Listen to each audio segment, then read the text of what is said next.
Right now, we're in a time where a lot of creators think YouTube is a very sustainable platform and I want to be a YouTuber, so let me be rich and famous on YouTube. When I started in 2010, that was not a thing. You know, I was the last person to catch on to YouTube. All my friends were watching this thing and I was like, what are you guys wasting your time with on this video platform thing? It's gonna disappear. And I spontaneously one day posted a video, not because I thought it could be my job, not because I thought I could make money from it, but literally because I was sad. So the story is that I was getting my psychology degree and I wasn't passionate about it. You know, I was doing everything my sister had done before me and I was following her footsteps blindly. And after I graduated, my dad was like, great, now get your master's degree. And I was like, okay, I don't think I can do this anymore. I'm not passionate about any of these things. And so in that little funk, I discovered YouTube. So it's kind of like the stars aligning perfectly.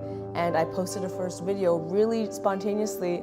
It was a spoken word piece about religion. It was very, very, very bad and it got 70 views. And I think I just fell in love with having a goal during that downtime and learning something new, something I wasn't trained at. I reflect back in my life and I think about all the times I really became a better person or a smarter person. It's because of something that was very hurtful or painful or an unpleasant experience. And we're all gonna get heartbroken over and over again. We're all gonna deal with failures all over again, but it's how we think about those moments in that moment. Allow myself to be upset when I'm heartbroken, allow myself to feel failure, but not be down in the dumps about it for too long. Not be like, oh, well, I'm worthless, or oh, well, this is just how it's meant to be and the world's against me. Getting hurt efficiently means we're hurt. How can we efficiently learn a lesson in this moment? What could I have done differently? What could I have expected differently? How could I have reacted differently? So that the next time you will be heartbroken, which you will be, it's inevitable, you're better equipped to deal with it. I think I learned how to be happy because I know what unhappiness felt like. And I was able to dissect all the reasons I was unhappy, you know? Paying attention to all the signs my mind and body were giving me saying, we're not doing the right thing. And I think having so much experience in that dark phase really helps you become better, because how can you become better if you don't know what the worst version of yourself is? I do so many things in a day. And people are like, how? How do you do this? Like, what is the trick? It's because I really love what I do and I'm really passionate about what I do. And I think one of the signs my body and mind were giving me before is that I would get lazy really quickly. I would get tired really, really quickly. I would cut corners and come up with little justifications as to why that was okay. I'm really thorough, and I think that's a sign of doing the right thing. Of course, if I'm real, we don't always have that luxury. You know, we don't have the luxury of doing what we want to do all the time. So it's important to kind of pay your dues in that way. The first video I made sucked. It's totally sucked. My body wasn't like, this is the right thing to do. You know, I had to pay my dues and get better at it. But I think you shouldn't just not try because you have to pay your dues. So when I first started YouTube, I thought, okay, I'm opening the gates up to this new platform and this new type of creation I've never done before, but I've also started going to shows more often. I started to meet different types of people. I think a big part of finding out what's right for you is stop confining yourself to a path that you've been convinced is the path. What I'm doing right now is nowhere on the path.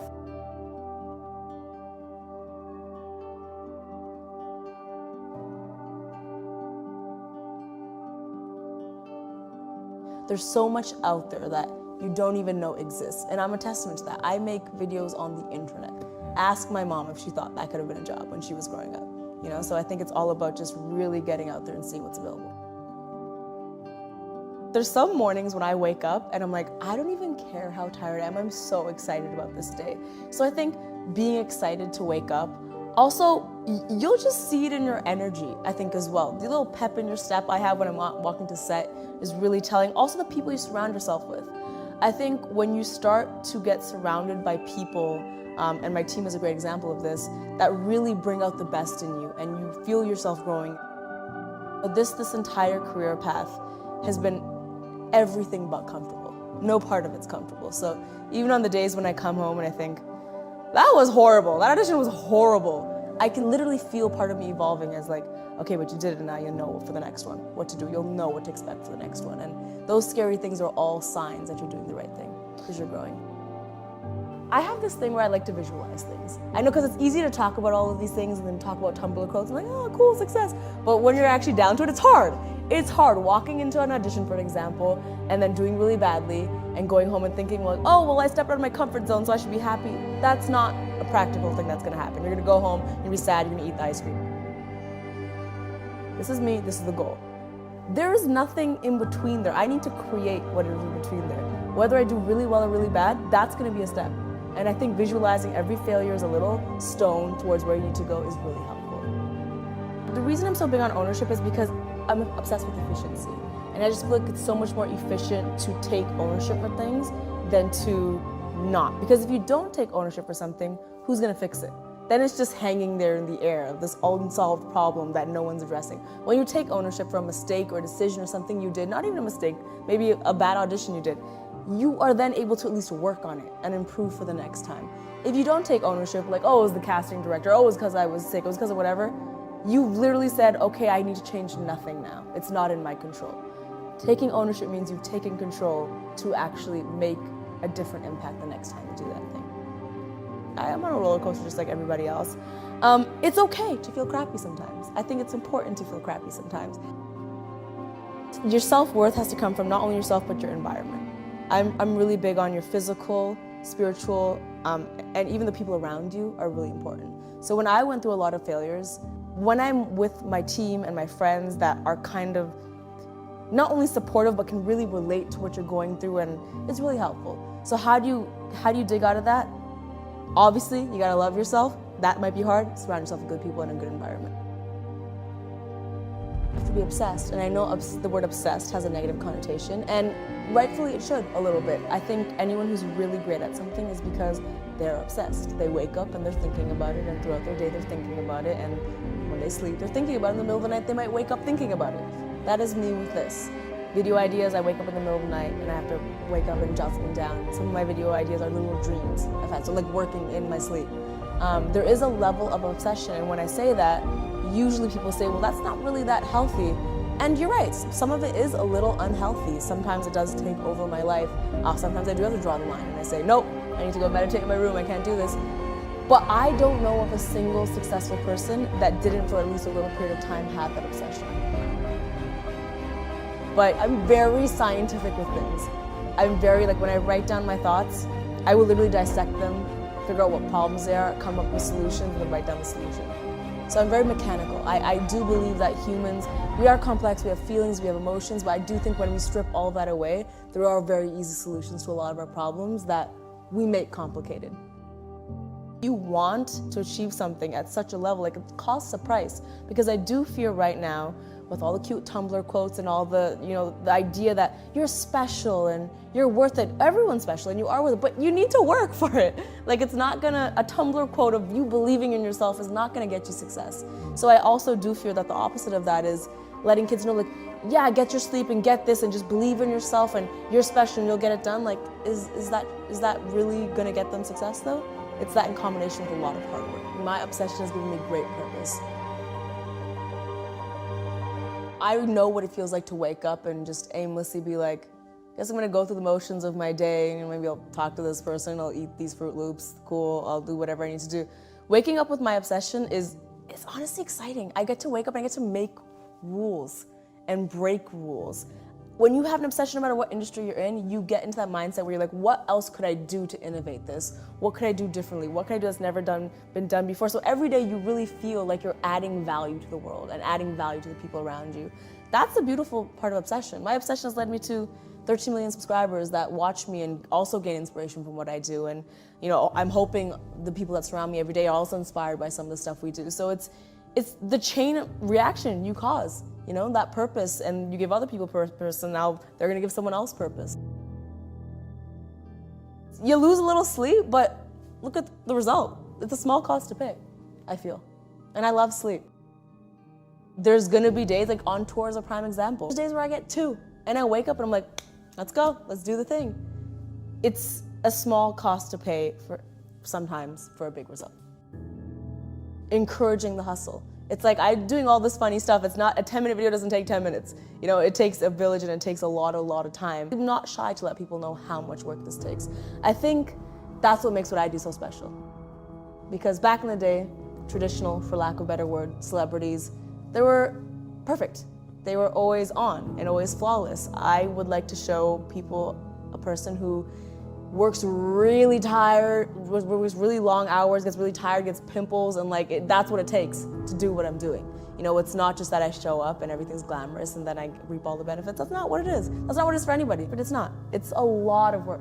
So if you're watching this and you're like, let me dissect this interview, like what are the tips and tricks? There's no tips and tricks, there's just a lot of work. It's a lot of work. It's a lot of focused work, and that's the biggest message I can drive home, is that of course there's practices and things you can do, but you need to stop making excuses, you need to put your head down, and you need to make a plan, and then you need to execute the plan. Be that anything we do, any action we make, I believe we have many layers as to why we made that decision. At the top is like, oh, I made this decision, what I tell everybody else of why I made that decision. The second layer is what I tell myself. You need to be in tune with yourself if you want to be successful. I mean, the world, it gets really uncomfortable. Success gets really uncomfortable sometimes. It's a lot of stress, it's a lot of pressure. If you're not truly in tune with your biggest teammate, which is yourself, there's no way you can succeed. You need to know yourself really well. So I encourage everyone to actually write down things like, I made this decision, why did I do that? Write down all the reasons you did it and be real with yourself. Say it out loud in an empty room where no one can hear you, so there's no pressure. Why did you say that? Why did you do that? Were you scared? Were you nervous? And then why? It can go back to your childhood sometimes. It can go back to some horrible experiences you had, but it's better to address it. Figuring out the internet and also figuring out just working hard. I honestly, a lot of the things in my book are not things I learned in school. You know, there of course there's classes, there's biology, there's English, all that. There should be a class that's just about work ethic, how to work well, what it means, and also how to work differently. Not everyone learns in the way school is structured. That's something that really drove me crazy at the end of my university career, was I can't learn through sitting in this lecture for 3 hours with this professor that's just talking to me. Like I'm not really applying this information in any such way. I've learned so much being practical in the world and learning things hands-on, and some people are like that, and I think school needs to let them know that's okay. Because a lot of kids leave school thinking, I didn't learn how everyone else learned, so I must be dumb. No, you just might need to learn a different way. And there should be an actual class. Find your way of learning. That's what it should be called. If I loved myself, I would have got out of bed. You know, if I loved myself, that's not fair. I guess there's a lot of reasons, but for my personal journey, I guess, not to generalize, if I loved myself, I would have had goals at that time. I would have taken better care of myself. I would have spent time with my friends. My change came with not only within, but how I was treating myself outside, like I mentioned. So I stopped putting myself in a dark room. I started opening the curtains. I started to answer my friends' phone calls. I started to talk to people. The first time I ever talked to my parents about anything I was feeling really, really strongly emotionally was when I got out of that depression. Prior to that, for all the years of my life, I'd never had a conversation with my parents that was like, this is what I'm really feeling inside. And so I started to accept that I needed help and I needed to talk to people. I even started dressing differently. I was like, these shoes are fun. I'm gonna wear these shoes. They just make me happy. And it was making all those small decisions every single day. A lot of positive self-talk as well. I think, you know, even now when I accomplish something, I don't care how many people come up to me and say, congratulations, you did really well, this is a cool thing. When I lie down at bed, I literally hug myself and I'm like, you did really good. That was a really good thing you did today. Even today, with all the people that are validating me, it still means something for me to tell myself, you did a really good job. If I'm having a bad day, this is something I've practiced for years, I will talk to myself as well. You know, if I had a really bad meeting, I'll get into my car and I go, that sucked, it's okay. You know what, we're gonna do better next time. And it's just about being your friend. You know, just like how you would talk to another friend, you gotta talk to yourself the same way. And it's a journey. There's no easy solution, there's no like, now I love myself. It's a process, it's a journey, it's gonna be hard as all things are. When someone writes something on the internet, we need to really put ourselves in their shoes. This is what I literally do. I get a lot of hate comments. Literally, I just imagine the person sitting there writing this comment and I think, okay, I didn't write a comment like this to someone today. I didn't wake up and think that I need to write something mean to someone. Why didn't I do that? Let me think. It's because, well, one, I'm busy. I'm happy. That doesn't make me happy. Doing that won't make me happy. And I just don't see the need to do that. So why did this person feel the need to do that? You know, when you have a really, really bad day, you can't control the other driver that cut you off. You can't control whoever was mean to you. You can't control the fact that you missed the elevator. You can't control any of those things. You can only control yourself. So it's about being more proactive. How do you do that? Well, okay, if a driver's gonna cut you off, play some really good music so you're in a good mood. Leave 5 minutes earlier. You know what I mean? If you missed the elevator and you were late, wake up earlier. There's solutions to all those things if you just take control and figure out what's in your control and stop blaming the environment. I think I really want to encourage people to believe that whatever they want to be, even if it doesn't exist, is possible. If you're creative, if you mix creativity with hustling hard, any job position, anything you want to become is possible. Show people what your value is, and then they'll pay you for your value.